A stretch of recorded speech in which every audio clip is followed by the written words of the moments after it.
ஹஜ்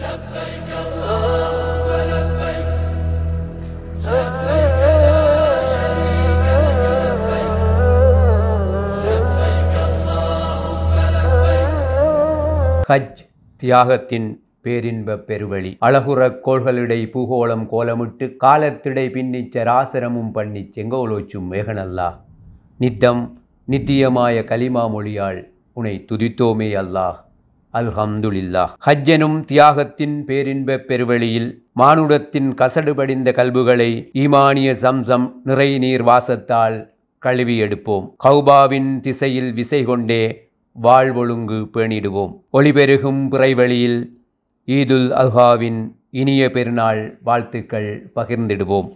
அனைவருக்கும் அஸ்ஸலாமு அலைக்கும். சம்சம் தியாகத்தின் ஊற்று மூலத்திலிருந்து பீரிட்டெழுகிறது எம்மவர் கவிதை.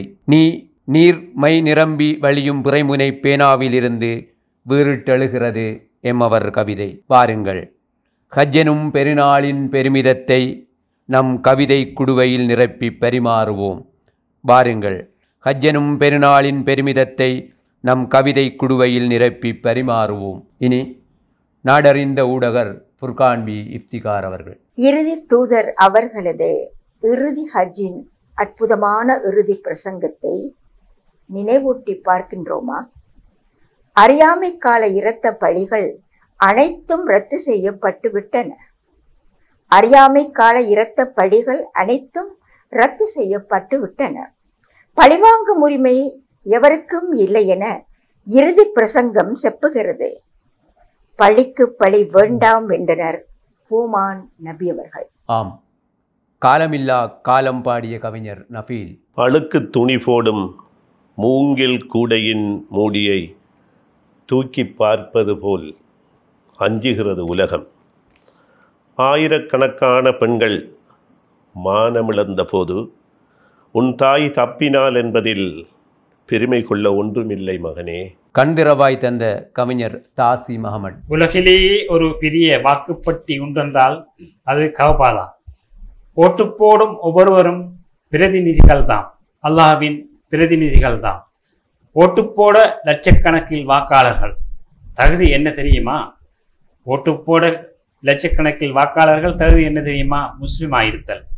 வயதில்லை இல்லை, ஆண்பால் பெண்பால் என்ற அலட்டல்கள் இல்லை. குத்தியானா, ஜூனாகட், பாட்வா ஆகிய பாரத கிராமத்தின் தத்துவங்களை பத்திரமாய் காத்தவர்களின் புத்திரன் மேமன் கவி. அரஃபா வெளியிலே ஒன்று கூடுங்கள், ஈமானிய புத்திரர்களே அரஃபா வெளியிலே ஒன்று கூடுங்கள். இனி கவிதையில் கனல் செய்யும் கவிஞர் கசீர். குர்பான் ஒரு குறியீடு மட்டுமே, அர்ப்பணிப்பென்பதே அதன் அர்த்தமாகும். குர்பான் ஒரு குறியீடு மட்டுமே, அர்ப்பணிப்பென்பதே அதன் அர்த்தமாகும். உயிர்ப்பழி இடமுன் உளப்பழி அவசியம். ஆடறுக்க முன் உன் ஆணவத்தை அறு, மாடறுக்க முன் உன் மமதையை ஒழி, ஒட்டகை விழுமுன் உன் ஒட்டரை துடை. ஹஜ்ஜின் தல்பியா நீயத்தால் நிறையும் மக்கத்து பெருவழியில் சமத்துவத்தின் குரல் எடுப்போம்.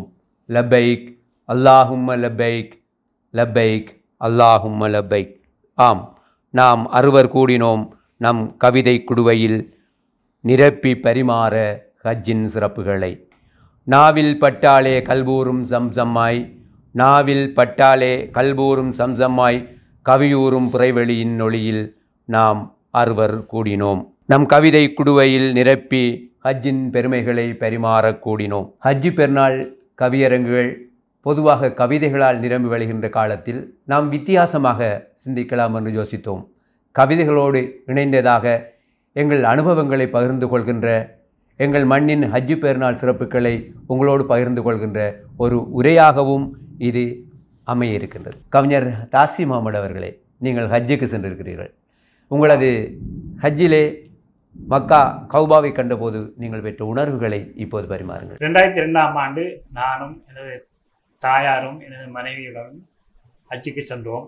அப்பொழுது கௌபா இருக்கும் வீதி வழியாக செல்லும்போது நாங்கள் பயணித்த வாகனத்தின் இருந்து கௌபாவை கண்டபோதே எல்லோரது கண்களிலும் கண்ணீர் வடிந்தது. அதே உணர்வுகளுடன் போய் சேர்ந்து தங்குமிடத்திலிருந்து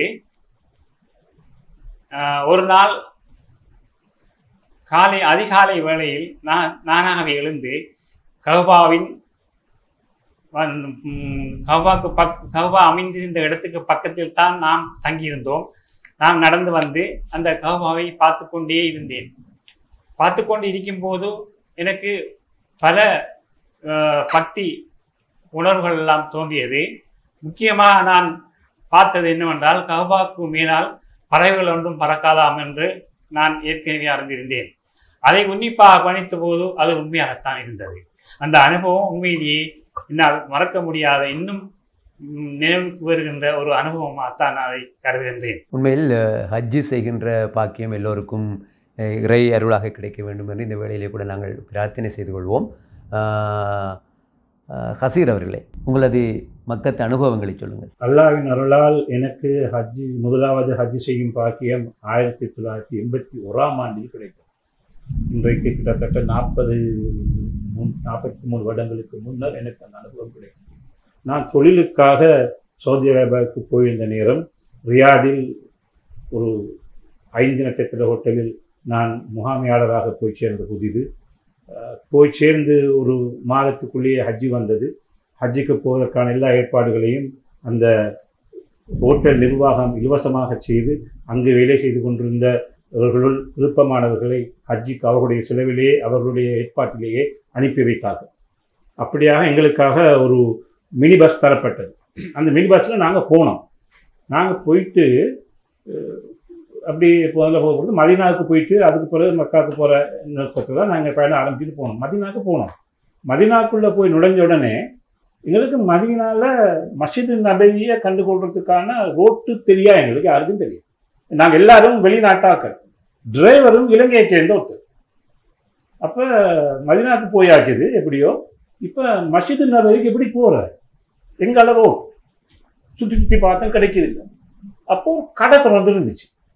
அந்த கடைக்கு முன்னுக்கு நிப்பாட்டி இறங்கி போயிட்டு அவர்கிட்ட நாங்கள் கேட்டோம். எங்களோட ஈஜிப்டை சேர்ந்த கொஞ்சம் பேர் வந்திருந்தாங்க, துனிசியா சேர்ந்துருந்தாங்க, அரபியிலும். அவங்க போய் அவங்ககிட்ட எங்களுக்கு விவரத்தை சொல்லி எங்களுக்கு இப்படி தான் நாங்கள் புதாக்கள் வந்திருக்கிறோம், டிரைவரும் புதுசு, எங்களுக்கு மஸ்ஜித் முன்னவராக பார்க்கறதுக்கு போகணும், ரோட் தெரியாதுன்னு சொன்னோம். அவர் இப்படி கையை காட்டிட்டு போனவர் அப்படியே கடையை ஒரு மூடினார். கடையை மூடிட்டு வந்தார். அவரை வானத்துக்கு முன் வானத்தில் ஏறினார். பின்தொடர்ந்து வாருங்கன்னு சொன்னார். நாங்கள் அப்படியே போனோம். மஸ்ஜித் நபவிகிட்ட போய் எல்லாம் காட்டுங்க. அவர் இருந்தார். கடை மூடியாக வரமில்லை அவருக்கு, எங்களுக்காக வேண்டிய மூடிட்டு அப்படி எல்லாம் காட்டி முடிஞ்ச பிறகு நாங்கள் திரும்ப வந்து கேட்டால் நீங்கள் எங்கே தங்குறீங்கன்னு கேட்டார். நாங்கள் கூடாரங்கள் கொண்டு வந்திருக்கிறோம், நாங்கள் எங்கள் இடத்துல கூடாரம் அடித்து தங்குவோம். இல்லை வாங்க, எனக்கு நான் ஒரு வீடு கட்டி வச்சிருக்கிறோம், அது சும்மா தான் இருக்குது, நீங்களாம் அங்கே தங்கலாம். அங்கே கூட்டிகிட்டு போனால் வீட்டு மதிலுக்கு வெளியே ஷவர் எல்லாம் ஃபிக்ஸ் பண்ணி வச்சிருக்கேன். என்னன்னு கேட்டு இந்த வாரவங்க யாரும் குளிக்க தேவைப்பட்டால் பாவிக்கிறதுக்கு வச்சிருக்கேன். அதே மாதிரி டொய்லெட் கட்டி வச்சிருக்காரு. எங்களுக்கு வீட்டை தந்த. அப்போ எனக்கு இதை கண்டதும் அழுக வந்தது. அன்சாரிங்களை பற்றி நாங்கள் கேள்விப்பட்டிருக்கோம். நான் மக்களுக்கு போடும்போது அன்சாரிகள் எப்படி ஆரம்பிச்சாங்க கதையா கேட்ட நாங்கள் அனுபவமா கண்டேன். அல்ஹம்துலில்லாஹ், இந்த மதீனா வாசிகளுக்கு அல்லாஹ் அருளை பொழியணும். ஆமீன். உண்மையில் கசீர் அவர்களே, கண் கசிகின்ற கதைதான் இது. அன்சாரியன்கள் என்று சொல்லப்படுபவர்கள் எத்தனைய மானுட பண்புகளை நிறைந்தவர்கள் என்பதை உங்களது அனுபவம் பகிர்கிறது. பெருநாள் என்பது பண்புகளையும் கலாச்சாரங்களையும் எங்களுடைய மண்ணுடைய வாசனைகளையும் பரிமாறி செய்கின்ற ஒன்று. எங்களுடன் இருக்கின்றீர்கள் நஃபீல். அண்மையிலே தென்னம்படலை மறைப்பு என்கின்ற 10 எழுத்தினுடைய தொகுதியை தந்தவர்கள். கிழக்கின் மண் வாசனை எப்படி உங்களுடைய பெருநாள் சிறு பிள்ளை காலத்தில் இருந்த அனுபவங்களை சொல்லுங்கள். பெருநாள் என்பது அந்த பெருநாளில் இருக்கின்ற அந்த இரவு தான் மிகவும் மகிமையானது. இன்றைய போல அன்று இல்லை. அது அந்த பெருநாள் இரவு மணக்கும், அதை நான் உணர்ந்திருக்கிறேன். அது மருதாணி அல்லது வேறு வேறு பலகாரங்கள் சுடுகிற எங்கட மண்ணில் அந்த எல்லாமாக சேர்ந்து ஒரு கலவையாக மணக்கும். சின்ன வீதியூடாக அந்த மணலை ஒதுக்கி நடக்கிற இந்த கால்கள், நாசி மட்டும் அதனை உணர்ந்து கொள்ள இருந்தது. அதிகாலையில் எழுந்துமா அந்த அம்மியை எடுத்து உருவி கொண்டு வந்திருக்கின்ற அந்த மருதோன்று இலைகளை வைத்து அரைத்து எடுத்து அந்த ஒரு குழம்பாக்கி அந்த வாழை இலையிலே வைத்து நாங்கள் எலும்பு மட்டும் காத்திருப்பார். விடிந்து எழும்புகின்ற சந்தர்ப்பத்திலே இந்த கைகளிலே புள்ளி அழகாக புள்ளியிடுவார். எங்களைப் போல என்னை போன்றவர்கள் மட்டுமல்ல, என்னோடு வாழ்ந்த என்னுடைய சகோதரிகளுக்கும் அந்த மருதாணியில் புள்ளியிடுவார். அது இன்னமும் ஒரு மனமாக இருக்கும். அதில் இன்னும் ஒரு விசேஷம் என்னவென்றால், அந்த காய்ந்த இறைச்சி அல்லது இறைச்சி பொரியல், அது சூட்டிறைச்சி என்போம். அதை அடுப்பிலே தான் சுட்டு வைத்திருப்பார்கள். மாட்டிறைச்சி அதனை சுட்டு அடுப்பிலே சுட்டு காலையிலே வாய் முகம் கழுவி எழுந்த உடனே அந்த தருவார்கள் சாப்பிடுவதற்கு. மிக அழகாக இருக்கும் அந்த ஞாபகங்கள். உடுப்பெல்லாம் அந்த காலத்திலே அயன் பண்ண முடியாது. இரவே நாங்கள் அந்த ஹெங்கரிலே போட்டு வைப்போம். நிமிர்ந்திருக்கும் ஆடைகள் எல்லாம் உடுத்துக்கொள்வோம். காலையிலே பள்ளி வாசலுக்கு போகிற போது அந்த ரசூலுல்லா கூட்டி சென்ற அந்த இள பொடியன், அந்த சின்ன பையன், அவனுடைய ஞாபகங்கள் எங்கள் ஒவ்வொருவருக்கும் இருக்கும். அந்த உணர்வுகளை இன்று காணவில்லை என்று நான் அதை குறைபடவில்லை. ஏனென்றால் இந்த காலத்தை நாங்கள் நாளை சொல்லப் போகிறோம். அப்படி ஒரு உணர்வு இருந்தது. உண்மையில் மருதாணி சிவப்பு போல் உங்களது பசுமையான நினைவுகள் ஹஜ்ஜினுடைய அந்த கொண்டாட்டத்தை அழகுபடுத்துவதாக இருக்கிறது. எங்களுக்கும் நிறைய அனுபவங்கள் இருக்கிறது. எங்களுடைய ஊரிலும் இது பற்றிய மண் வாசனைகள் இருக்கின்றது. மிக சின்ன வயசுலேயே நாங்கள் வீட்டிலிருந்து எழுந்து சுபுக்கு முன்னராக குளிக்க போவோம். அது அந்த பெருநாள் வருகின்ற போது அந்த விடியப்புறம் அப்படித்தான் இருக்கும். இதில் இன்னமும் ஒன்று இருக்கிறது. முக்கியமான ஒரு விஷயம் என்னவென்றால், எங்களுடைய பெரியப்பா அல்லது வாப்பா அப்படித்தான் போவார்கள் ஹஜ்ஜிக்கு. இந்த வயதானவர்கள் தான் அந்த காலத்திலே கூடுதலாக போவார்கள். 6 மாதம் அவர்களை வீட்டிலே காண முடியாது. தண்ணி கப்பலிலே போகிறது என்று சொல்வார்கள். தண்ணி கப்பலிலே தான் போவார்கள். 6 மாதத்துக்கு அவர்களுடைய பயணம் இருக்குமாம். 6 மாதத்துக்கு முதலே அவர்கள் போய்விடுவார்கள். போனால் எங்களுக்கு அந்த நபர்களில் ஒருவர் இல்லை. ஆகவே எங்களுடைய வீடு வெறிச்சோடி இருக்கும். 6 மாதத்துக்கு பிறகுதான் அவர் வந்து சேருவார். சேராமல் போனால் அவர் மரணித்ததாக எடுத்துக்கொள்வோம். உண்மைதான். எங்களது ஊரிலும் முதலாக பஞ்சரப்பா என்று சொல்கிற ஒருவர் ஹஜ்ஜுக்கு போனதாக சொல்வார்கள் 1900களில். நாங்கள் சிறுவர்களாக இருக்கின்ற போது எம்எம்எஸ் என்று சொல்லப்படுகின்ற சரிஃப் ஹாஜர் என்ற ஒருத்தர் தான் முதலாக ஹஜ்ஜுக்கு போனதாக முல்லைத்தீவு முஸ்லீம்களுடைய அந்த பண்பாட்டிலே வருகிறது. அவர் ஹஜ்ஜுக்கு போய்விட்டு அவர் வருகின்ற போது அவரை வரவேற்பதற்காக ஊரிலே பெரிய ஒரு விழா நடந்திருக்கிறது. அவரை வரவேற்று கொண்டு போய் எங்களை ஸ்கூலுக்கு பக்கத்தில் உள்ள ஒரு இடத்துல ஒரு ஸ்டேஜில் அவரை இருப்பாட்டி அந்த போர்வையெல்லாம் போற்றி அதில் வச்சு சம்சம் தண்ணியெல்லாம் கொடுத்து, நான் நினைக்கிறேன் அப்போது தான் நானும் சம்சம் தண்ணீர் முதல் குடித்திருப்பேன் நினைக்கிறேன். இப்படி நிறைய ஹஜ் பற்றி அதில் இன்னமும் சின்ன ஒரு விஷயம் என்னவென்றால், அந்த இப்படியாக இருக்கிற போது நகைச்சுவையாகவும் சொல்வார்கள். எப்படி புறப்புட்டாசியார் என்ற ஆட்களும் இருந்தார்கள். ஒவ்வொரு வருடமும் அவர்கள் புறப்படுவது தான் ஹஜ்ஜிக்கு. அவர் போவதில்லை. அவர்களுடைய பணம், அவர்களுடைய வயல்வெளி அதுகளை விட்டுட்டு போக அவர்களுக்கு மனம் இல்லாத காரணத்தால் அந்த ஊர் என்பது ஒரு திராசு, அதை நிறுத்து பார்ப்பதென்றும் சொல்லலாம். அதிலே அவருக்கு பட்டம் பெயர் வைத்திருந்தார்கள், புறப்புட்டாசியார்கள் என்று. புறப்படுவது தான், போவதில்லை. இப்படியான நகைச்சுவைகளும் எங்கள் ஊரிலே இந்த ஹஜ்ஜி சம்பந்தமாக இருக்கிறது. சகோதரி புர்கான்பி இஃப்திகார் அவர்கள் நிறைந்த அனுபவம் கொண்டு ஒருவர். கொழும்பு பிரதேசத்திலே ஹஜ்ஜினுடைய உங்களுடைய ஞாபகங்கள், சின்ன வயசினுடைய கிளர்ச்சிகள், குறிப்பாக பெண்கள் சார்பாக. இங்கே சகோதரர் ஹசீர்கள் குறிப்பிட்டார்கள் மக்கா பயணத்தை பற்றி.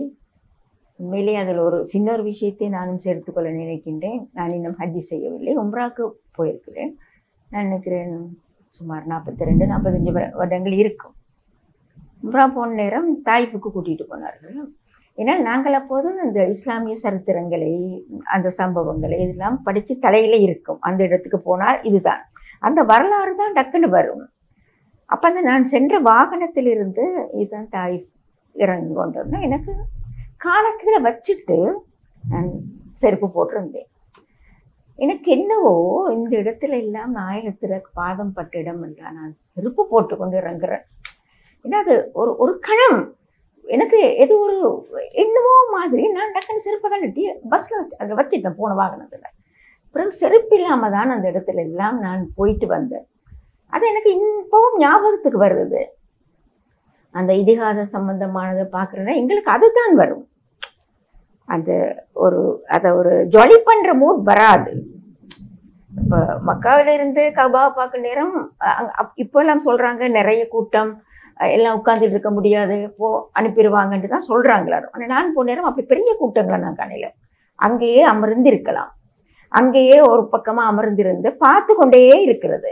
அப்போ நான் அதை ஃபீல் பண்ணியிருக்கேனேண்டா, அந்த குளிர்ச்சி அதை பார்த்து கொண்டு நிற்கிறேன். அந்த கபாலேருந்து வந்த குளிர்ச்சி எந்த கண்களுக்குள்ளால அது இறங்கின மாதிரியான ஒரு உணர்வு நான் அதை அனுபவித்திருக்கின்றேன். அதை என்னால் மறக்க முடியாது. அப்படி ஆமாம், ஒரு குளிர்ச்சி இப்படி பார்த்து கொண்டே இருப்பேன். எனக்கு தெரியுது அந்த குளிர் அப்படி கண்கால இறங்கிறத, இப்படி இறங்கி போறதை நான் ஃபீல் பண்ணியிருக்கிறேன். அது எனக்கு மறக்க முடியாது. அது ரொம்ப இதான ஒரு இது. சில அனுபவங்கள் அது. இப்போ பெருநாள் என்று சொல்ற நேரம் நாங்கள் சின்ன வயதில் நான் கொழும்பு மாளிகாவத்தை சேர்ந்தவர். அந்த மாளிகாவத்தை மருதானை தவிர வேற எங்கேயும் நான் போனது கிடையாது. பக்கத்திலே ஸ்கூல், டெனாம் இங்கிலீஷ் ஸ்கூல், அங்கே தான் படித்தேன். அவ்வளவுதான் என்னுடைய வட்டம், இங்கேயும் இல்லை.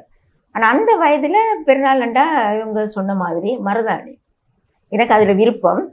எங்கள் வீட்டில் மருதாணி மரம் ஒன்று இருக்கிறது. இப்போவும் கூட அதுக்கு பிறகு நான் எத்தனையோ இடங்களுக்கு போனாலும் ஒரு மருதாணி செடியை நான் போய் இருக்கிற வீட்டில் வச்சிருவேன். அதில் எனக்கு ஒரு விருப்பம் அல்லாதே. மருதாணி இல்லாமல் எப்பவுமே என்ன கை இருக்காது, இப்போதான் இல்லை. அதில் எனக்கு பெரிய விருப்பம் எப்போவுமே. அப்போ அதுக்கு முந்தினண்டு எனக்கு பெரிய தாத்தம்மா இருந்தாங்க. அவங்க தான் அரைப்பாங்க. அரைச்சி கையில் 2 கையிலையும் இப்படி வச்சுக்கிட்டு இருக்கிறது. அது இரவுல அப்படிதான். ஆனால் அதுக்கு அடுத்த நாள் காலையில் எங்களுக்கு பெருநாளைக்கு மட்டும்தான் புதிய உடுப்பு வாங்கி தருவாங்க. அதுக்கு இடையிலலாம் அப்படி உடுப்பு வாங்குற வழக்கம் இல்லை. அதனால காலையில் கொண்டு குளிச்சுட்டு பிறகு மத்தியானம் சாப்பாட்டுக்கு பிறகு எங்களோட சாச்சாமார் மாமாமார்ட்டி எங்களோட வாப்பா கூட்டிட்டு போவாங்க. நாங்கள் சின்ன ஆட்கள். இல்லை அந்த 2 நாள் தான். சில வேளைகளிலே நோன்பு பெருநாள் மட்டும்தான் புதிய உடுப்பு இருக்கும், ஹஜ்ஜு பெருநாளுக்கு இல்லாமல் இருக்கும். உண்மையில் நிறைந்த அனுபவங்கள் உங்களிடம் இருக்கிறது.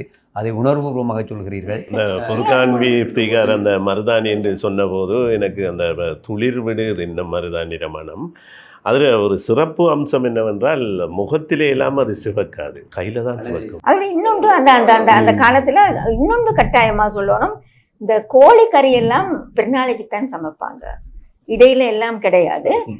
பெருநாளைக்கு முந்தினண்டு எங்களோட பாப்பா கோழி வாங்கிட்டு வந்துடுவார். அதை கட்டி வைக்கிறது, கூடையில மூட பயம் பாஞ்சு ஓடிருமென்ட்டு கைத்தால கட்டி வச்சிருப்பாங்க. எங்க அம்மா எங்களுக்கு கையில நாணயம் தான் தருவாங்க, நோட்டு காசு எல்லாம் இல்லை. காலையில எழும்பி குளிச்சுட்டு அந்த புதுசு கொடுத்துக்கிட்டு அந்த கோழியை நானும் என்னுடைய 2 தம்பிமார், அப்போது எங்களோட வீட்டுல நாங்களாம் 8 பேர், நான் மூத்தால், அப்பா மற்ற தம்பிமார் தங்கச்சி மாதிரி இல்லை. அந்த கோழியை எடுத்துட்டு போவோம். இப்போ உள்ள பள்ளிவாசல் இருக்கு, மாளிகாவத்த பள்ளிவாசல், அது பின்னுக்கு மோதினார் நிற்பார், அவர்கிட்ட கொடுக்கணும். அவர் தான் அறுப்பார், அவருக்கு நாணயங்களை தான் கொடுப்போம். அறுத்து எடுத்து நாங்க வீட்டுல கொடுப்போம். அதெல்லாம் அந்த சின்ன பருவத்துல இருந்தது. அது ஒரு உண்மையா அதெல்லாம் இப்ப மேட்டி பாருங்களேன். அப்போ அந்த காலத்து பெருநாள் நாங்க கொண்டாடுனதுக்கும் இப்ப உள்ள பிள்ளைகள் கொண்டாடுனதுக்கும் பெருநாள் பெற்றோருக்கு ஒரு பொருளாதார பிரச்சனையும் அந்த காலத்துல கொடுக்கல. ரொம்ப ஈஸியா பெருநாள் கொண்டாடி இருக்கிறோம். இப்ப அது ஒரு சுமையா இருக்கு. அதெல்லாம் மேமன் கவி அதுல அந்த பலகாரங்கள் எல்லாம் கூட இடத்துல இல்லையா? முக்கியமாக என்னென்றால் மேமன் சமூகத்தை பொறுத்தவரை அனஃபி மதபு படி உள்ள கிரிகைகள் தான் பொதுவாக ஹஜ்ஜி பெருநாள் எந்த பெருநாளும். முதல்ல ஒரு அம்சம் என்னென்னா, மேமன் சமூகத்தை பொறுத்தவரை இலங்கை மேமன் சமூகத்தை பொறுத்தவரை அங்கே இலங்கை மேமன் பள்ளி 3ஆம் குழுப்பதில் இருக்கிறது. அடுத்து திறந்த வெளி தொழுகை, அதாவது கடந்த ஒரு 50 வருடத்துக்கு மேலாக இலங்கை மேமன் சங்கம் செஞ்சு கொண்டு வருகிறது. மற்றது உண்மையில் நான் ஹஜ்ஜி என்னென்னா உமரா ஒரு தரம் போனேன். அந்த ஹஜ்ஜி மண்ணை கண்ட ஒரு பாக்கியம் எனக்கு கிடைத்தது. உண்மையாக அங்கே நீங்கள் எல்லோரும் பேசிக்கொள்கிறப்ப அங்கே உள்ள குளிர்ச்சி, அங்கே உள்ள அமைதி, அது ஒரு தனியானது, ஒரு தனி இது பேச வேண்டிய ஒரு விஷயம். அப்போ எங்களை மேமன் சமூகத்தை பொறுத்தவரை அனஃபி மதப்படி சாப்பாடு இப்போ பொதுவாக இப்போவே இந்த இலங்கை மேமன் சமூகத்தை பொறுத்தவரையில் இந்த மேமன் சமூகத்தை பொறுத்தவரை சுவையான சாப்பாடு, அதாவது வெரைட்டிபலான ஃபுட்ஸ் இருக்கும், அது ஒன்று இருக்கும். மற்றது அவங்களுக்கு எல்லாரையும் சந்திக்கிறது, இந்த ஹஜ்ஜு, இந்த குர்பான் விஷயங்கள், ஆகவே இதில் இருந்து ஒரு அந்த மார்க்கத்தில் தூரமாக சிறுக்குகள் எதுவும் இல்லாமல் அந்த இதுகளை தான் போய்கொண்டிருக்கும். ஆனால் அந்த எனக்கு குறிப்பாக மீமன் சமூகத்தை பற்றி சொல்றதாவது திறந்த வெளி தொழுகை என்ற கோல்பேஸ் திடல் தொழுகையானது ஒரு 50-60 வருஷத்துக்கு மேலாக நடந்து கொண்டிருக்கிற ஒரு விஷயம். அப்போ இலங்கையில் அது ஒரு முக்கியமாக அந்த வகையில் அந்த ஹஜ்ஜி பெருநாளில் நாங்கள் வந்து ஹஜ்ஜுக்கு போவாட்டி உங்களாக போயிட்டு அங்கே பார்த்து வந்து அந்த காட்சியோடு அந்த நினைவுகளோடு தான் நாம் எதிர்கொள்வோம். உண்மையில் ஹஜ்ஜி பெருநாள் தொடர்பான அனுபவங்கள் நிறைந்தவை, கிளற நெஞ்சிலிருந்து கிளர்ந்தெல்பவை. உண்மையிலே ஹஜ்ஜினுடைய அடிப்படையே நிலம் பெயர்தலில் இருந்து தான் தொடங்குகிறது. இப்ராஹிம் நபி அவர்கள் தன்னுடைய மக்கத்து மண்ணை விட்டு சொந்த மண்ணை விட்டு புலம்பெயர்ந்து போதலில் தொடங்குகிறது. ஈழத்திலும் இத்தகைய புலம்பெயர்தல்கள் பல நடந்திருக்கிறது. எங்களிடம் அனுபவங்கள் இருக்கிறது. அகதி முகாம்களில் ஹஜ்ஜி பெருநாள் கொண்டாடிய அனுபவங்களும் இருக்கிறது. இப்படி நிறைய அனுபவங்களை பரிமாறுகின்ற ஒரு நிகழ்ச்சியாக, கவிதையோடு கலந்த அனுபவ பகிர்வு நிகழ்ச்சியாக இந்த நிகழ்வு அமைகிறது என்பதை நேர்கள் உணர்ந்து கொள்வீர்கள் என்று நினைக்கின்றோம். இனி நாங்கள் கவிஞர்கள் அல்லவா கூடியிருக்கிறோம், கவிதை வாசித்தாக வேண்டும் இல்லவா?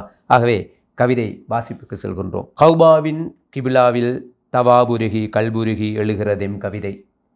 கௌபாவின் கிபிலாவில் தவாபுருகி கல்புருகி எழுகிறதெம் கவிதை. சஜிதாவில் கண்ணீர் மல்க கேட்கிறதே மது கவிதை. சின்னஞ்சிறு கற்கொண்டு சினங்கொண்டெழுந்து சிறு பறவை சொண்டெழுதிய கவிதைகள் இவை. சின்னஞ்சிறு கற்கொண்டு சினங்கொண்டெழுந்து சிறு சொண்டெழுதிய கவிதைகள் இவை. இனி கேட்போம். பண்படுத்தும் ஹஜ் பற்றி நாடறிந்த ஊடகர் ஃபுர்கான் பி இஃப்திகார். ஆண்டுதோறும் வருகிறது ஹஜ் பெருநாள். ஆண்டுதோறும் வருகிறது ஹஜ் பெருநாள். ஆனந்தமாக வரவேற்று அகம் மகிழ்ந்து குதூகலித்தாலும் வந்த சுவடு தெரியாமல் அதுவும் கடந்து செல்கிறது. வந்த சுவடு தெரியாமல் அதுவும் கடந்து செல்கிறது. கடந்த வருட ஹஜ் பெருநாள் ஞாபகத்தில் இல்லை. போராட்டமான வாழ்க்கை, பொருளாதார பிரச்சினை, உள்நாட்டில் ஏகப்பட்ட பிரச்சினை. உலக நாடுகளிலோ அப்பப்பா எதைத்தான் மீட்டி பார்த்து இன்புற இயலும், முடியவில்லை. இறைவனால் படைக்கப்பட்ட சிருஷ்டிகள் அனைத்தும் உயிர் வாழ்கின்றன.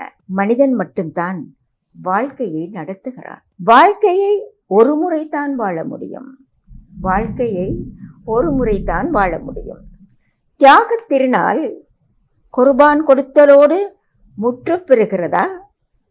இறுதி தூதர் அவர்களது இறுதி ஹஜ்ஜின் அற்புதமான இறுதி பிரசங்கத்தை நினைவூட்டி பார்க்கின்றோமா? அறியாமை கால இரத்த பழிகள் அனைத்தும் ரத்து செய்யப்பட்டு விட்டன. பழிவாங்கும் உரிமை எவருக்கும் இல்லை என இறுதி பிரசங்கம் செப்புகிறது. பழிக்கு பழி வேண்டாம் என்றனர் பூமான் நபி அவர்கள். பழிவாங்குதல் எனும் கருப்பொருளை அழுத்தம் திருத்தமாக கொண்ட கதாபாத்திரங்களில் மோகித்து தொலைக்காட்சிகளில் மூழ்கியுள்ள குடும்பங்கள் எத்துணை இஸ்லாத்துக்கு முரணான விஷ வித்துக்கள் அவர்கள் தம் சிந்தனைக்குள் லாவகமாக ஊடுருவுகின்றன. ஒற்றுமையை பற்றி பிடியென ஆணித்தரமாக அறைந்து சொல்லும் மாணவியின் போதனை பொக்கிஷத்தில் இருந்து ஓர் அழகிய அணிகலன் ஒற்றுமை. மாணவியின் போதனை பொக்கிஷத்தில் இருந்து ஓர் அழகிய அணிகலன் ஒற்றுமை.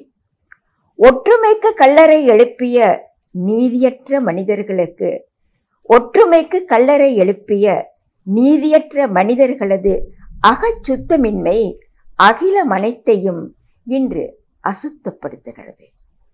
ஒற்றுமைக்கு கல்லறை எழுப்பிய நீதியற்ற மனிதர்களது அகச்சுத்தமின்மை அகிலம் அனைத்தையும் இன்று அசுத்தப்படுத்துகிறது. எண்ணிக்கையற்ற உயிர் பலிகளுக்கு பின்னரே உள்ளத்தில் இருந்து கிளர்ந்தெழுகிறது இன ஒற்றுமை.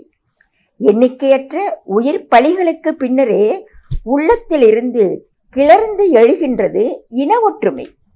இதிகாசம் கற்றுத்தரும் பாடம் இது. மனிதராக பிறந்தோரே ஒற்றுமைக்கு எதிரிகளாக உள்ளனரே. ஒற்றுமை எனும் அணிகலன் அந்தரத்தில் ஊசலாடுகின்றது. நன்மை பயப்பன தீமை பயப்பன என வெளியுலக தகவல் மனிதனது சிந்தனையை ஆக்கிரமித்துள்ள குழப்ப நிலை, முன்னொரு போதும் கற்பனை செய்திராத கருத்து பரிமாற்றங்களை நவீன உலகம் தொடர்பு சாதனங்கள் மூலம் மனிதனை வழி நடத்தும் அவல நிலை இன்று. மத ரீதியாக மட்டுமே சிந்தித்த பலர் அறிவு ரீதியாக சிந்திக்க மறந்ததன் விளைவு. மத ரீதியாக மட்டுமே சிந்தித்த பலர் அறிவு ரீதியாக சிந்திக்க மறந்ததன் விளைவு இது. பண்பாட்டு பெருவெளியின் ஃபுர்கான் இப்திகாரின் கவிதை அமைந்தது. இனி நஃபீலின் தொங்கோட்டம் கேட்போம். தன்னுயிரின் ஒவ்வொரு இழையிலும் உன்னுடன் பிணைக்கப்பட்டிருப்பதை அறிகிறேன். தினசரி கவலைகளின் பின்னணியில் ஒருவருக்கொருவர் சொல்லிக்கொள்ளாத அறுதியான அன்பினை அல்லாஹ் உன் வீடு கண்டதும் உச்சரிக்கிறேன். தினசரி கவலைகளின் பின்னணியில் ஒருவருக்கொருவர் சொல்லிக்கொள்ளாத அறுதியான அன்பினை அல்லாஹ் உன் வீடு கண்டதும் உச்சரிக்கிறேன். தல்பியாவிலும் தாடை மூட்டு அசைவிலும் வளர்ந்த சருமத்தின் கீழ் நீலம் பாரித்த நெஞ்சை அல்லாஹ் உன் சன்னிதானத்தில் கிடத்தியுள்ளேன். தல்பியாவிலும் தாடை மூட்டு அசையும் வளர்ந்த சருமத்தின் கீழும் நீலம் பாரித்த நெஞ்சை அல்லாஹ் உன் சன்னிதானத்தில் கிடத்தியுள்ளேன். லப்பைக் அல்லாஹும்ம லப்பைக், லப்பைக் அல்லாஹும்ம லப்பைக். என்ன செய்வதென்று தெரியாமல் உன் முகத்தை தேடிய ஹாஜரா தாகத்துக்கு ஆட்பட்டு விட்ட ஒரு குழந்தையின் உடையதைப் போல் அவர் கண்கள் பாதி மூடியிருந்தன. என்ன செய்வதென்று தெரியாமல் உன் முகத்தை தேடிய ஹாஜரா தாகத்துக்கு ஆட்பட்டு விட்ட ஒரு குழந்தையினுடையதைப் போல் அவர் கண்கள் பாதி மூடியிருந்தன. அது நப்சின் ஓட்டமா, உயிரின் வேட்கையா, இல்லை வாழ்க்கைக்கும் மரணத்துக்கும் இடையில் இருந்த எல்லை கோடுகளுக்கு அப்பால் தன் முதுகை பிடித்து தள்ளிய அந்த பெரு கரத்தின் மீது கொண்ட கோபமா? அது நப்சின் ஆட்டமா, அது நப்சின் ஓட்டமா, உயிரின் வேட்கையா? இல்லை, வாழ்க்கைக்கும் மரணத்துக்கும் இடையில் இருந்த எல்லை கோடுகளுக்கு அப்பால் தன் முதுகை பிடித்து தள்ளிய அந்த பெரும் கரத்தின் மீது கொண்ட கோபமா? ஹாஜரா தன் இழப்பின் வேதனையை உணரத் தொடங்கிய ஓட்டத்தின் சிலிர்ப்பு. ஹாஜரா தன் இழப்பின் வேதனையை உணரத் தொடங்கிய ஓட்டத்தின் சிலிர்ப்பு. அவர் சருமத்தின் கீழ் ஒரு பூவலை, அதாவது கிணற்றை தோண்டிவிட்டதா? அவர் சருமத்தின் கீழ் ஒரு பூவலை, அதாவது கிணற்றை தோண்டிவிட்டதா? நான் மனக்காட்சியில் ஆழ்ந்து போயிருக்கிறேன். நான் மனக்காட்சியில் ஆழ்ந்து போயிருக்கிறேன். வெம்மையான இரவு நேர அரங்கில் பளபளக்கும் சாம்பல் வண்ண பூச்சி தடவிய தலைமுடியுடன் ஒப்பனை செய்யப்பட்ட நகங்களுடன் அரபு ராச்சியம் படுத்திருக்கிறது. வெம்மையான இரவு நேர அரங்கில் பளபளக்கும் சாம்பல் வண்ண பூச்சி தடவிய தலைமுடியுடன் ஒப்பனை செய்யப்பட்ட நகங்களுடன் அரபு ராஜ்யம் படுத்திருக்கிறது. 1500 வருட காலம் அடக்கி வைத்திருந்த எல்லா ஆசைகளையும் இன்னும் ஒரு 1500 வருட காலம் திறந்து விட்டிருக்கிறது. 1500 வருட காலம் அடக்கி வைத்திருந்த எல்லா ஆசைகளையும் இன்று ஒரு 1500 வருட காலம் திறந்து விட்டிருக்கிறது. அல்லாவுக்கு நேரெதிரில் ஒலீவ் மரக்கோப்பி மேசையில், அல்லாவுக்கு நேரெதிரில் ஒலீவு மரக்கோப்பி மேசையில், அல்லாவுக்கு நேரெதிரில் ஈச்சமரத் தோப்பினில், அல்லாவுக்கு நேரெதிரில் ஈச்சமரத் தோப்பினில் மது போத்தல்களின் புன்னகை நிழல் மிதந்து கொண்டிருக்கிறது. காசாவில் வழியும் இரத்தத்தை தன் குளியல் அங்கியின் ஓரத்தால் சுத்தமாக துடைத்துவிட்டு ரசவாத தலைகள் பணிகின்றன. காசாவில் வழியும் இரத்தத்தை தன் குளியல் அங்கியின் ஓரத்தால் சுத்தமாக துடைத்துவிட்டு ரசவாத தலைகள் பணிகின்றன. பாரசீக கம்பளத்தின் மேல் இருக்கையிட்டு பலஸ்தீன் சிறுவர்கள் எரியும் படங்களை வீட்டு தொலைக்காட்சியில் ஓட்டி மகிழ்ந்தனர். ஆயிரக்கணக்கான பெண்கள் மானமிழந்த போது உன் தாய் தப்பினாள் என்பதில் பெருமை கொள்ள ஒன்றுமில்லை மகனே. ஆயிரக்கணக்கான பெண்கள் மானமிழந்த போது உன் தாய் தப்பினாள் என்பதில் பெருமை கொள்ள ஒன்றுமில்லை மகனே. அழுக்கு துணி போடும் மூங்கில் கூடையின் முடியை தூக்கி பார்ப்பது போல் அஞ்சுகிறது உலகம். இன்று ஹஜ்ஜு பெருநாள். ஒரு இசைக்குழு நடத்துனரின் அசைவுகளுடன் சுற்றி வருகிறது இன்று ஹஜ்ஜு பெருநாள். அரசியல் தந்திரங்களையும் போர் தொடர்பான செய்திகளையும் அவர்கள் பாடுகிறார்கள். உலகின் சித்திரவதை செய்திகள் காதில் கேட்காதபடி பாடல்களை சரசரப்புடன் மடிக்கிறார்கள். உலகின் சித்திரவதை செய்திகள் காதில் கேட்காதபடி பாடல்களை சரசரப்புடன் மடிக்கிறார். இன்று எல்லோரும் ஹாஜராவை தனியாகவே விட்டுவிட்டோம். உலகம் முடியும் வரை அவள் ஓடிக்கொண்டே இருப்பாள்.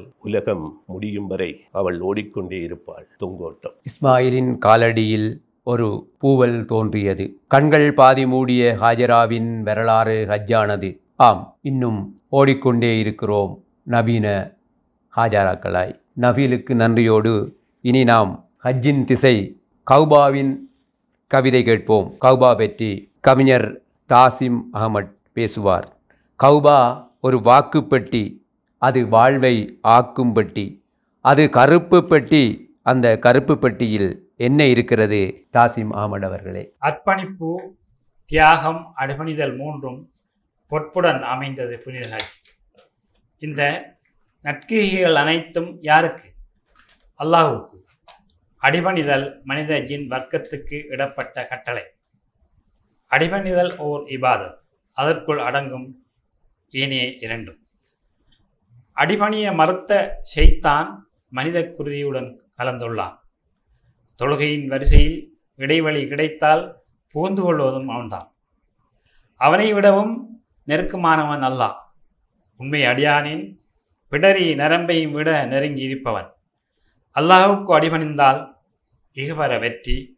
அடிபணியைச் சொல்லும் இஸ்லாத்தின் கடமைகளுள் கடைசியானது ஹஜ். ஹஜ்ஜின் கிரிகைகள் அனைத்தும் ஓர் உம்மத்தின் ஆய்வு உள்ளவரை கூடவே வரவேண்டி கூடுகிறோம் கௌபாவில். கௌபா அபயமளிக்கும் பூமி அல்லவா? எச்சரிக்கை. இஸ்லாத்துக்கும் பெருமானாருக்கும் எதிராக செயல்படும் அப்ரஹாக்களுக்கு அபாய பூமியும் அதுதான். எச்சரிக்கை. இஸ்லாத்துக்கும் பெருமானாருக்கும் எதிராக செயல்படும் அப்ரஹாக்களுக்கு அபாய பூமியும் அதுதான். கௌபா வண்டுகள் மொய்க்கும் கருப்பு மலர். ராணி தேனியில்லா ஞான தேன்கூடு. இடம் வரும் ஏற்றமிகு இடம். பலம் வருதல்தான் அநேக கிரியைகளுக்கு வழமை. இடம் வருவதற்காய் இடித்து கொண்டு இடம் பிடிக்க போட்டி போடும் ஒரே இடம் கௌபா.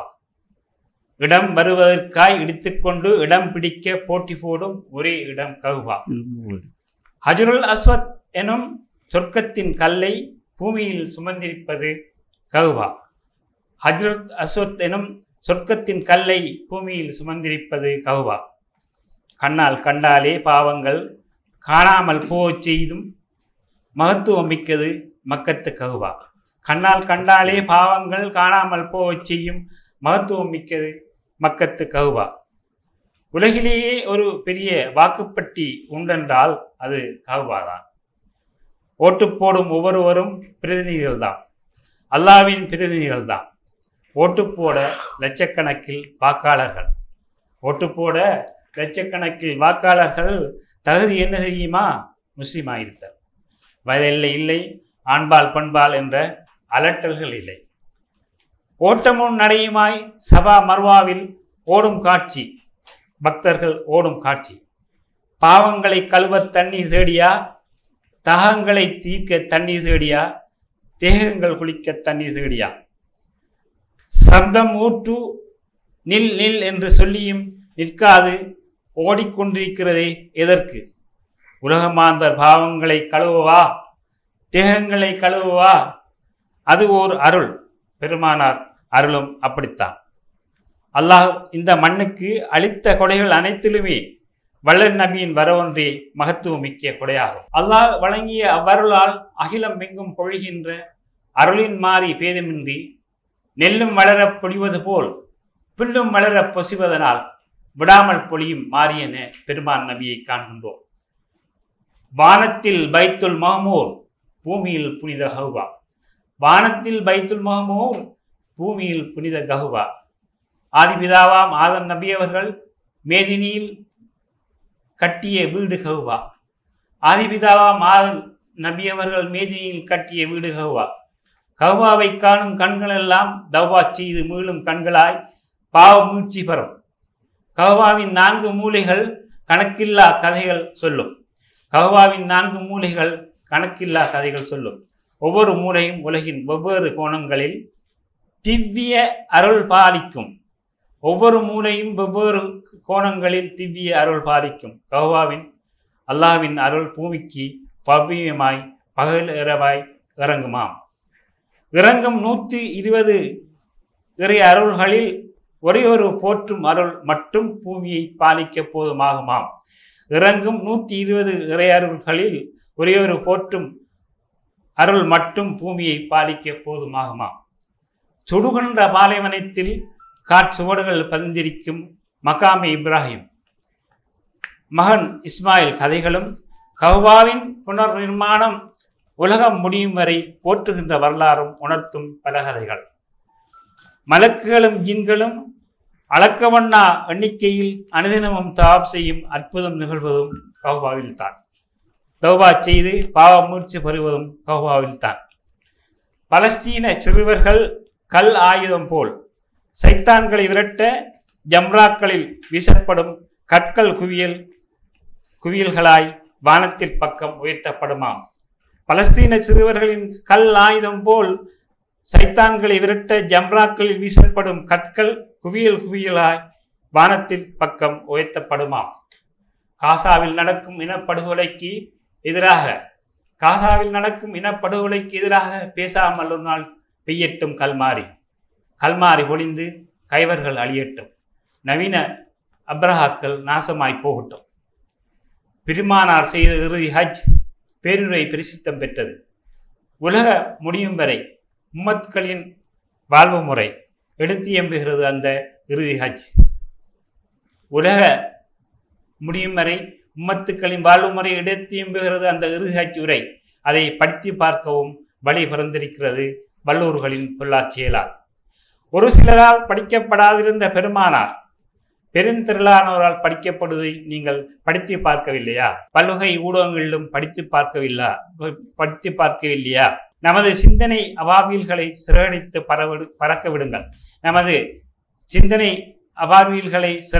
பறக்க விடுங்கள். செத்து மடியட்டும் இந்த சின்னத்தனங்கள்.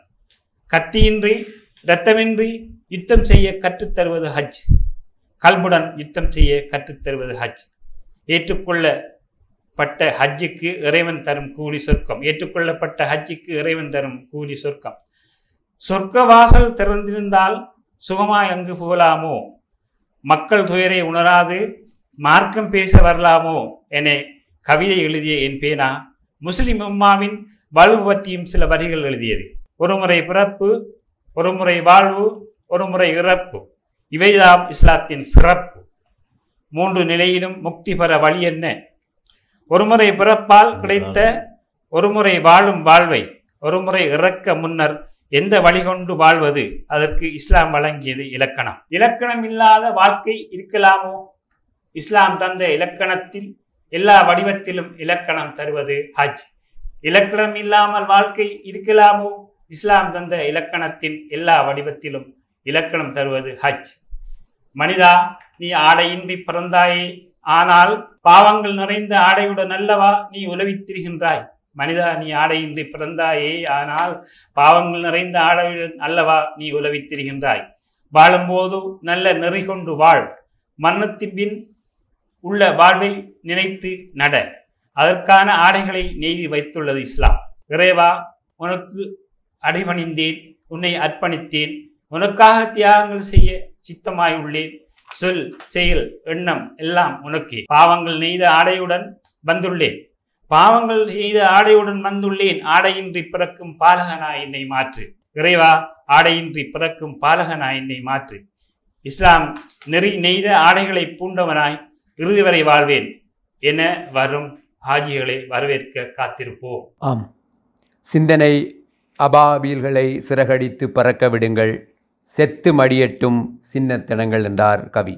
ஒரு கௌபாவின் காட்சியை வரைந்தது கவிஞர் தாசிம் அஹமடின் கவிதை சிறகு.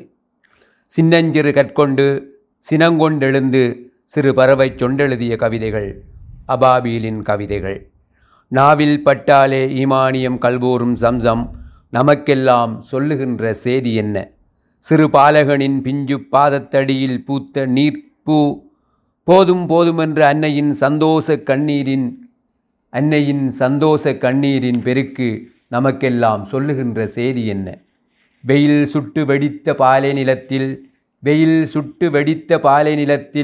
பாலை நிகர்த்த பேரூற்று, கொதிக்கும் எண்ணெய் நிலத்தில் நன்னீரின் பெருக்கு எங்கனம் சாத்தியமாயிற்று?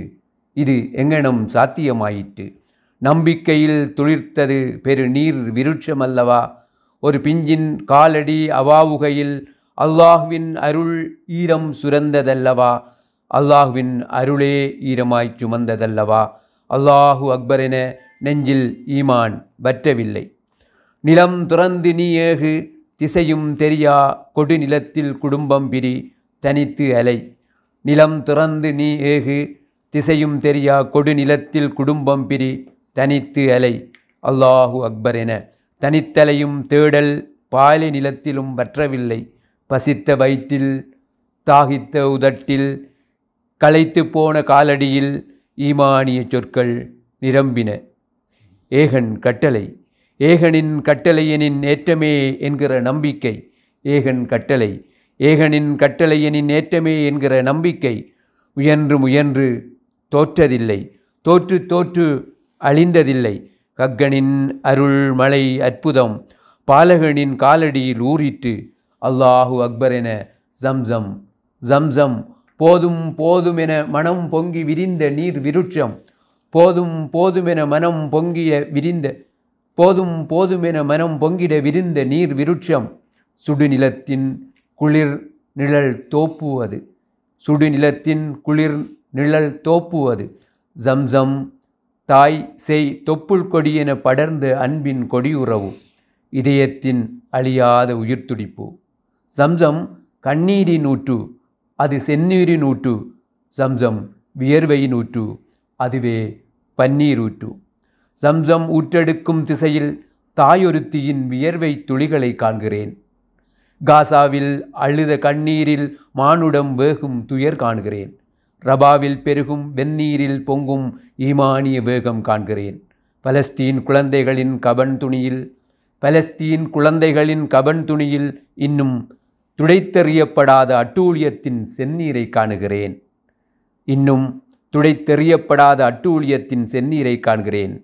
கிபிலாவின் தவாபுருகி கையேந்தி கல்புருகி, கௌபாவின் கிபிலாவில் தவாபுருவி கையேந்தி கல்புருகி எழுகிறதெம் கவிதை. சஜிதாவில் கண்ணீர் மல்க கேட்கிறது. சின்னஞ்சிறு கற்கொண்டு சினங்கொண்டெழுந்து சிறு சொண்டெழுதிய கவிதைகள் இவை. இனி சம்சம் கவிதையை தொடர்ந்து நாம் அரஃபாவின் கவிதை கேட்போம். மேமன் கவி அரஃபா பற்றி சொல்லுவார், கேட்போம். அரஃபா வெளியிலே ஒன்று கூடுங்கள் ஈமானிய புத்திரர்களே. அரஃபா வெளியிலே ஒன்று கூடுங்கள் ஈமானிய புத்திரர்களே. லப்பைக்க அல்லம்மா லப்பைக்க, லப்பைக்க அல்லம்மா லப்பைக்க எனும் தல்பியாவின் ஓசைவான் பிளக்க அரஃபா வெளியிலே ஒன்று கூடுங்கள் ஈமானிய புத்திரர்களே. அரஃபா வெளியில் ஒன்று கூடுங்கள். உங்கள் ஒற்றுமை என்னும் இறுகிய கயிறு அராஜகவாதிகளுக்கான தூக்கு கயிறாகும் நாளிலே. உங்கள் ஒற்றுமை என்னும் இறுகிய கயிறு அராஜகவாதிகளுக்கான தூக்கு கயிறாகும் நாளிலே அந்தோ பாருங்கள். தோல்வியடைந்த சைத்தான் தலை விரித்த கோலத்தில் தன் மீது தானே மண்வாரிக்கொள்ள நரக நெருப்பிலிருந்து விடுதலை பெற்றும் கடலளவு மலையளவு மனிதர்களின் பாவங்கள் மன்னிக்கப்படும் நாளிலே. கடலளவு மலையளவு மனிதர்களின் பாவங்கள் மன்னிக்கப்படும் நாளிலே அரஃபா வெளியிலே ஒன்று கூடுங்கள் ஈமானிய புத்திரர்களே. அரஃபா வெளியில் ஒன்று கூடுங்கள்.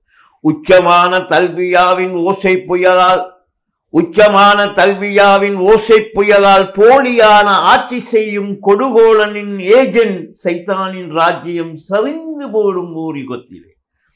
போலியான ஆட்சி செய்யும் கொடுகோலின் ஏஜென்டான சைத்தானின் ராஜ்யம் சரிந்து வேறும் ஓர் யுகத்தில் அவன் அல்லாவின் ரஹ்மத் அலையால் அடித்து செல்லும் நாளிலே, அவன் அல்லாவின் ரஹ்மத் அலையால் அடித்து செல்லும் நாளிலே அரஃபா வெளியிலே ஒன்று கூடுங்கள். ஈமானிய புத்திரர்களே, அரஃபா வெளியில் ஒன்று கூடுங்கள்.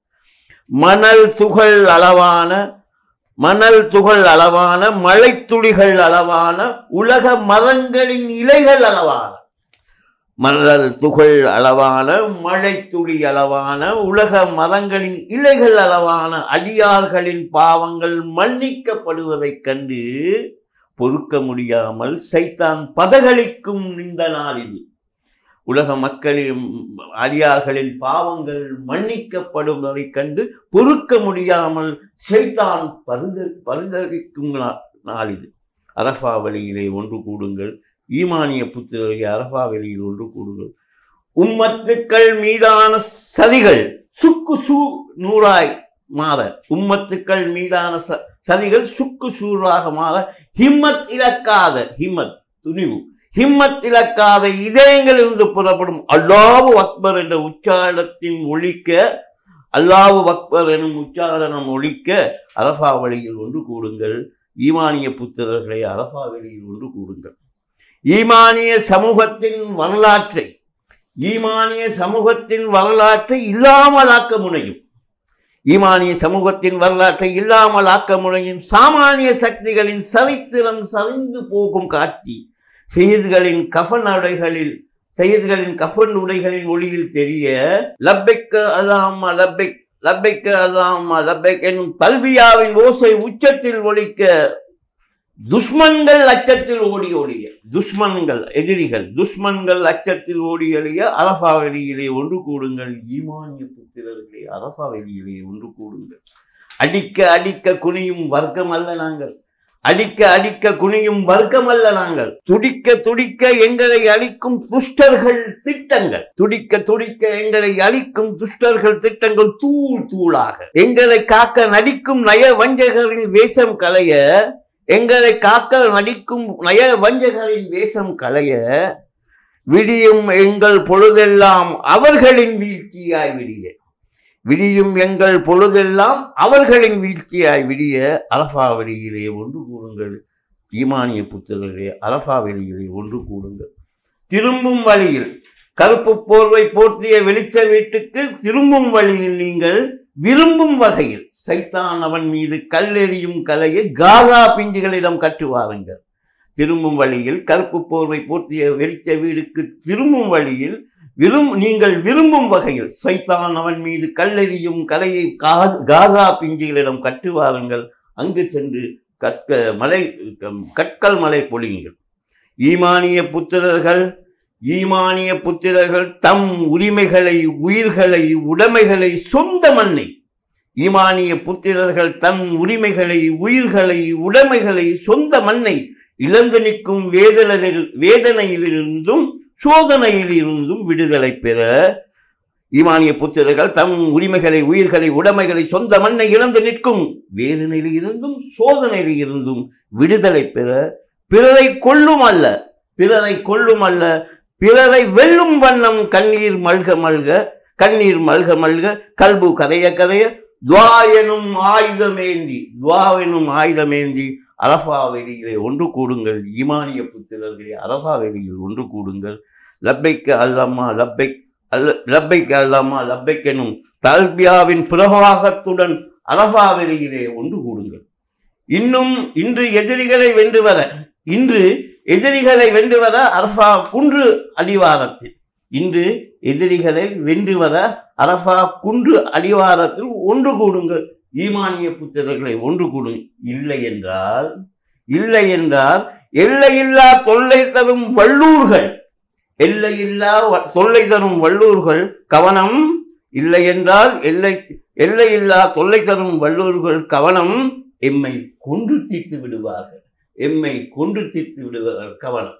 நன்றி. அரபாவின் கதை மட்டுமல்ல, ரபாவின் இரத்தக்கரையும் மேமனின் பேனாவில் சிலிர்த்தது. இனி ஹஜ் என்றால் குர்பான் இருக்கும். குர்பான் கொடுத்தலை பாடுகிறார் கனல் தரிக்கும் கவிஞர் ஹசீர். சுட்டரிக்கும் சூரியனும் சுற்றி வர கோள்களுமாய் பிரபஞ்ச பெருவழியை பிரமிப்பு தன்வகையில் படைத்தளித்த வல்லான் அல்லாஹ்வை சொல்லால் செயலால் சுக்கூர் செய்து தொடங்குகின்றேன். அல்ஹம்துலில்லாஹ், அவனுக்கு புகழ் அனைத்து. ஆறு கடல் மலை காடு செடி கொடி புல்வெளி வான வெளிதனில் காணும் உடுநுரை உலகுகள் அடங்கலாய் இரவு பகல் தரும் இரவியும் அதனொளி நிழலென குளிரொளி ஆகிடும் நிலவு முனைந்ததாய் உருளும் உலகிதை யானும் படைத்திலேன் ஞான ஒளிமலர் முகம்மது அனுமொயிர் காண என்விழி நாணி நின்றிலேல் என்று நாயனே வானவர் தன்னை விழித்த நபிபுகள் நனைத்த நாவினால் குலைத்து என் கவி இழைத்து வந்துள்ளேன். அல்ஹம்துலில்லாஹ். திக்கட்டில் இருந்தும் திரண்டு வந்து மக்கத்து மண்ணில் மக்கள் வெள்ளம் சொர்க்கத்து வாசல் திறக்காதா என்று இறைஞ்சி விழுந்து அஞ்சி அல பஞ்சி விரித்த தரையாய் மக்கா மினா அரபா முழுவதும் நெஞ்சு நிமிர்த்தம் நிற்கும் நாளிதை சொன்னீர்கள் மேமன் நீங்கள். அலை நுரையால் மெழுகிய ஆழிக்கரை போல அரபா முழுவதும் வெள்ளை அடித்த வெளியாய் விரிந்து இன்று கொள்ளை அழுகோடு கொழுவேறி மிழுகிறது. லப் டப் என்றல்லாது லப் டப் என்றல்லாது லெப்பைக்க லெப்பைக்க என்று நாடி துடிப்பும் நரம்புதிரும் மின்னாளில் சொல்லடிக்கு கவிதை சொல்ல வந்துள்ளோர் எல்லோருக்கும் எனது சலாம்.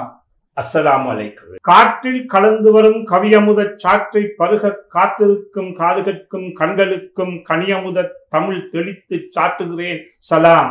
சாந்தி நிறைந்தொழிந்து சமாதானம் பெருகட்டும். ஆமீன் ஆமீன் யா ரப்பல் ஆலமீன். அனைவருக்கும் ஈத் முபாரக். பசித்திருக்கும் வயல்கள் புசித்திருந்து புலகிக்க ஆடு மாடு ஒட்டகையை அறுத்து பலியிட்டு அறுசுவை உணவளித்து அகமகிழ்விற்கும் ஒரு நாள் இப்பெருநாள்.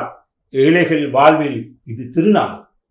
பசித்திருக்கும் வயல்கள் புசித்திருந்து புலகிக்க ஆடு மாடு ஒட்டகையை அறுத்து பலியிட்டு அறுசுவை உணவளித்து அகமகிழ்விக்கும் ஒரு நாள் இப்பெருநாள். ஏழைகள் வாழ்வில் இதுதான் திருநாள். உல்கியா கடமைதான். உல்கியா எம்மீது கடமைதான். யார் சொன்னார் இல்லை என்று? ஆனாலும் உள்ளத்தின் அசுத்தத்தை உல்கியா செய்யாது உலகத்தை திருப்தி செய்ய அறுத்து பலியிட்டுவதால் ஆவது ஒன்றுமே இல்லை. அல்லாஹ் ஆட்டை அல்ல மாட்டை அல்ல உங்கள் ஆத்மாவை பார்க்கின்றான். அல்லாஹ் நீங்கள் அறுக்கும் ஆட்டை அல்ல மாட்டை அல்ல உங்கள் ஆத்மாவை பார்க்கின்றார். ஆடறுத்து மாடறுத்து அல்லாஹ்வுடைய பேர்ல பார்சல் பண்ணி பகிர்வது மட்டுமா குர்பான்? ஆசைகளை அசூசைகளை அல்லாஹுக்காக அறுத்து பலியிட்டு ஆத்மாவின் அழுக்கு களைவதும் குர்பான் தான். ஆசைகளை அசூசைகளை அல்லாஹுக்காக அறுத்து பலியிட்டு ஆத்மாவை பலியிட்டு ஆத்மாவின் அழுக்கு களைவதும் குர்பான் தான். கத்தியின் இரத்தத்தை துடைக்கும் போதும் கைகளின் இரத்தத்தை கழுவும் போதும் குர்பான் கொடுத்தவர்கள் கத்தியின் இரத்தத்தை கழுவும் போதும் கைகளின் இரத்தத்தை துடைக்கும் போதும் கல்பின் அழுக்குகளையும் களைதல் வேண்டும். இஸ்மாயிலின் கழுத்தை அறுக்க கத்தி மறுத்ததேன்? ஈமான் உள்ளத்துள் இரும்பாய் கனத்ததால் இஸ்மாயிலின் கழுத்தை அறுக்க கத்தி மறுத்தது. குர்பான் ஒரு குறியீடு மட்டுமே. குர்பான் ஒரு குறியீடு மட்டுமே. அர்ப்பணிப்பென்பதே அதன் அர்த்தமாகும். உயிர்ப்பலி இடமுன் உளப்பலி அவசியம். ஆடறுக்க முன் உன் ஆணவத்தை அறு, மாடறுக்க முன் உன் மமதையை ஒளி, ஒட்டகை விழுமுன் உன் ஒட்டரை துடை. துர்க்குணம் ஒழித்து துப்புரவு செய்யாமல் அர்ப்பணிப்பதற்கும் அர்த்தமே இல்லை. துர்க்குணம் ஒழித்து துப்புரவு செய்யாமல் அர்ப்பணிப்பதற்கும் அர்த்தமே இல்லை. ஈதுல் அல்ஹா தியாக திருநாள். தியாகம் செய்த திருத்தூதர் பெயர் சொல்லும் பெருநாள். தியாக திருநாள் ஈதுல் அல்ஹா. தியாகம் செய்த திருத்தூதர் பெயர் சொல்லும் திருநாள். கனன்றறிந்த தீனாவால் கருக்க இயலா ஈமானால் கனத்த கல்பு அவர்களுக்கு இருந்தது. தீக்குச்சி தீண்டினாலே தீப்பற்றி சாம்பல் ஆகும் பள்ளி வாசல்களே எங்களுக்கு இருக்கின்றன. அல்லாஹ்வின் ஆணையா அப்படியானால் அருங்கள் என்ன என கருங்கல்லில் தலை வைத்த இஸ்மாயில் தான் இன்றைய பெருநாள் மிம்பரின் கதாநாயகர். ஐவேளை தொழுகையை விட ஐபோனே தொழுதாகி போன இன்றைய கதாநாயகர்களுக்கு, ஐவேளை தொழுகையை விட ஐபோனே பெரிதாகி போன இன்றைய கதாநாயகர்களுக்கு இப்ராஹிம், இஸ்மாயில், ஹாஜரா வெறுமனே அடுத்த வீட்டு குழந்தைகளின் பெயர்கள் மட்டும்தான். நமது சரித்திரம் தெரியாத இந்த தரித்திரத்தை ஒழிப்பதெப்போது? குர்பான் கொடுத்து துளைப்பதெப்போது? நமது சரித்திரம் தெரியாத இளசுகளுக்கு இருக்கும் இந்த தரித்திரத்தை ஒழிப்பதெப்போது? அதை குர்பான் கொடுத்து துளைப்பதெப்போது? கொடுப்போம் குர்பான், வாருங்கள். தொலைப்போம் துர்க்குணம், சேருங்கள். அறுப்போம் துறப்போம், அல்லாஹுக்காக அர்ப்பணிப்போடு உழைப்போம். அனைத்து கெட்ட செயல்களும் அறுத்து அல்லாஹ் பணித்த அறவழி நடப்போம். குர்பான் கொடுப்போம், குணநலம் வளர்ப்போம், நல்வழி நடப்போம்.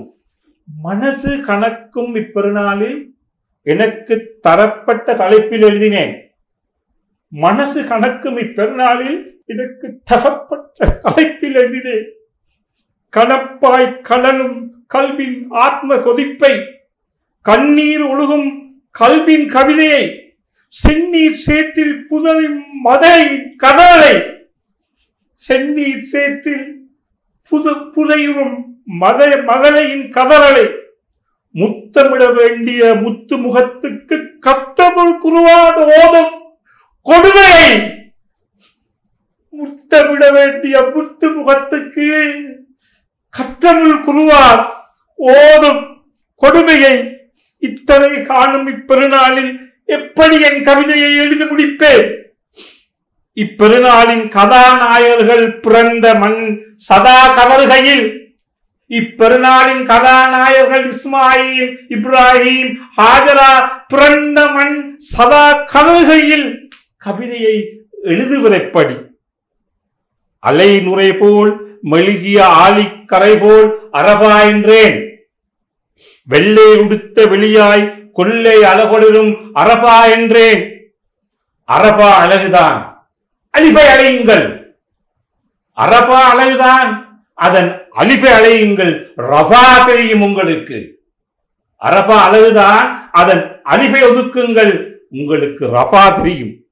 அலைநுரையால் மெழுகிய ஆலிக்கரை போல் அரபா, இரத்த சுனாமியால் சூனியமாகி கிடக்கிறது ரஃபா. வெள்ளை உடுத்த வெளியாய் கொள்ளை அழகில் இன்று ஒளிர்கிறது ரஃபா அரபா. கருப்பு கம்பளி போத்திய ராட்சசன் ஆக்கிரமித்த பூமியாய் இருண்டு கிடக்கிறது ரஃபா. லெப்பைக்க லெப்பைக்க வான்முட்ட கேட்கிறது அரபாவில். லெப்பைக்க லெப்பைக்க வான்முட்ட கேட்கிறது அரபாவில். ரெப்பே ரெப்பே எனும் அழுகுரல், ஆத்ம அழுகுரல் விண்முட்ட ஒலிக்கிறது ரஃபாவில். இறையருள் வேண்டி உயர்கிறது கரங்கள் அரபாவில். இறையருள் வேண்டி உயர்கிறது கரங்கள் அரபாவில். ஒருவேளை இறைக்காக பசியோடு நீள்கின்றன பிஞ்சு கரங்கள் ரஃபாவில். பாவ மன்னிப்பு வேண்டி அழுகிறார்கள் அரபாவில். இன்று பாவ மன்னிப்பு வேண்டி அழுகிறார்கள் அரபாவில். பாவம் என்ன செய்தோம் என்று பதறுகிறார்கள் பிஞ்சுகள் ரஃபாவில். பாவ மன்னிப்பு கேட்டு இன்று அழுகிறார்கள் அரபாவில். பாவம் என்ன நாங்கள் செய்தோம் என்று பிஞ்சு மனங்கள் கதறுகின்றன ரஃபாவில். 1000 கைகள் உயரட்டும், அவர்களுக்காக 1000 கைகள் உயரட்டும். ஆண்டவன் அருள் மண்ணில் இறங்கட்டும். ஆமீன் ஆமீன் யா ரப்பல் ஆலமீன். கல்வின் ஆத்ம கொதிப்பை, கதறலை, துயரை, கண்ணீர் பெருக்கை கனலில் கொதிக்கும் மொழியில் கசீர் சொன்னார். அவரது கண்ணீரோடு நாமும் கலக்கிறோம். இனி அறுவர் இணைந்து உரையாடியும் கவிதை பாடியும் நாம் விடை கொள்கிறோம். அராயகத்தின் வேரறுக்க, நில அபகரிப்பின் காலறுக்க, ஆதிக்க வெறியின் தோளறுக்க, தோளொடு தோல் சேர கௌபாவின் கிபிலாவில் நாம் எல்லோரும் கல்புருகி கவிதையில் கேட்டோம். அனைவருக்கும் வஸ்ஸலாம்.